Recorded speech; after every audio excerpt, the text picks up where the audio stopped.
Disarm the Descent was a major release for the band Killswitch Engage in 2013 for a number of reasons.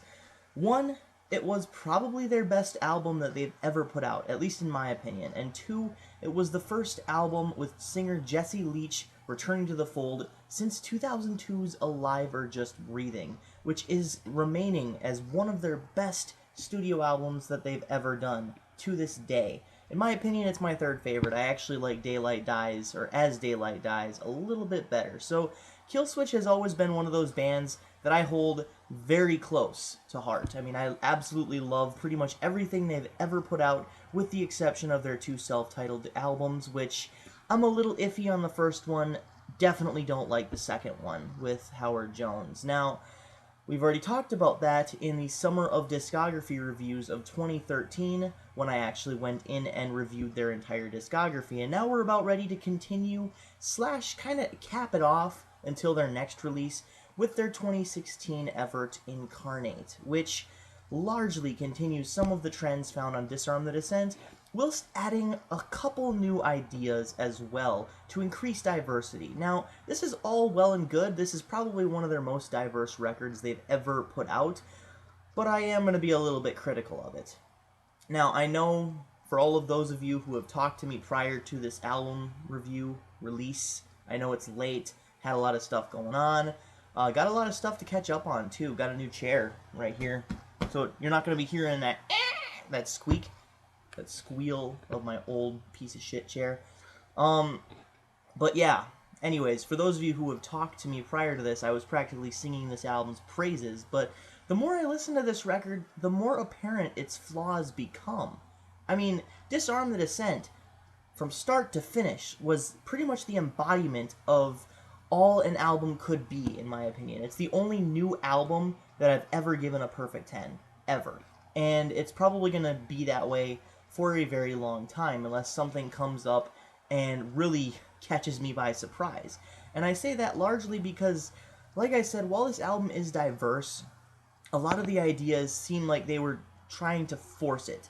Like they were trying to say, well, you know, we've done this before, we want to, you know, flesh out this idea, and we want it to be diverse, so we're going to force it, basically. And a lot of it just seems a little contrived, like, say, We Carry On, especially It Falls on Me, and Ascension I like a lot better than the previous two tracks that I had just named, but with It Falls on Me, it kind of reminds me of Desperate Times, where it just drags on with a monotonous riff, and it's trying to emphasize the melody and the harmony, especially with the way that that Jesse sings it. I think that's really the song's saving grace, aside from the lyrics, which, in my opinion, on Killswitch records have always been good. Even on their self-titled album from 2009, I thought they were pretty decent, but I didn't really like the subject matter, so there is that.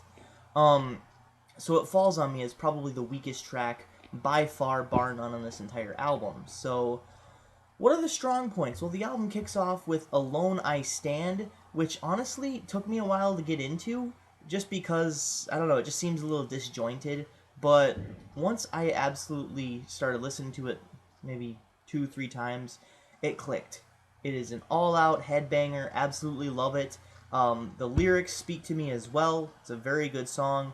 I love the way that Leach actually sings, and especially in the chorus part, and his screams are as powerful as ever.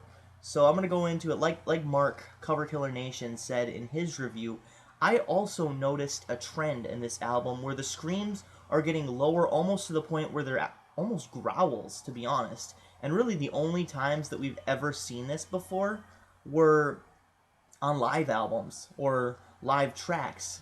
My Curse, to be precise, on Disarm the Descent. The live version of that featured some death growls by, I believe it was either Jesse or Adam. I don't remember who it was actually growling on that track. But really, it's actually kind of nice to hear on this. I mean, they go very well with the diverse tracks. My favorite tracks have got to be honest, Hate by Design, Cut Me Loose.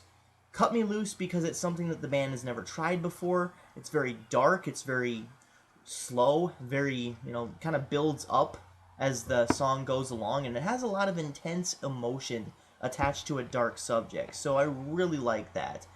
Hate by Design I think I like the most, as well as Cut Me Loose, because it sings that familiar praise of Disarm the Descent, my favorite Killswitch Engage album, and I absolutely love every second of that album, and I love every second of this song.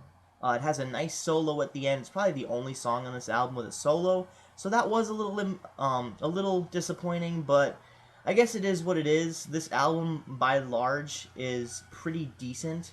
It's good, but I definitely wouldn't rate it up there with the likes of As Daylight Dies and Alive or Just Breathing, and even, Disarm the Descent last year, or seems like last year, 3 years ago.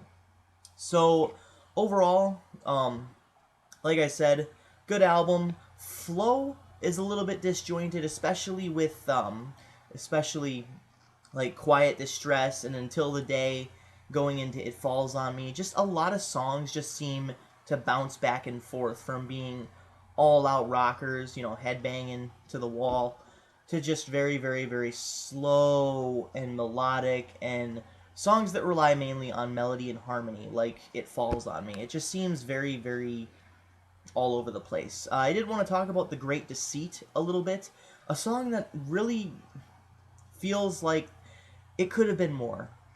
The riff is trying to basically give that impression of being this really fast-paced, really, in-your-face rock song, metal song, but it's just so repetitive that it just seems to go nowhere.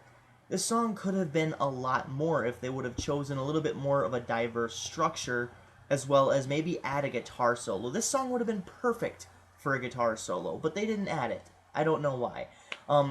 Jesse Leach's vocals are pretty good, especially, like I said, in the chorus. Screams are great. I really wish that they would have included Adam a little bit more on vocals, because on, what was it, As Daylight Dies, especially, where they started utilizing him more, it sounded fantastic with Howard Jones's kind of baritone, more deep style of vocals. And it sounds even better, in my opinion, with Jesse. So I don't know why that they chose to go the route that they did, but I guess we'll never know. This is a good album, but it lacks in many places. I like that they tacked on Loyalty in the end, though.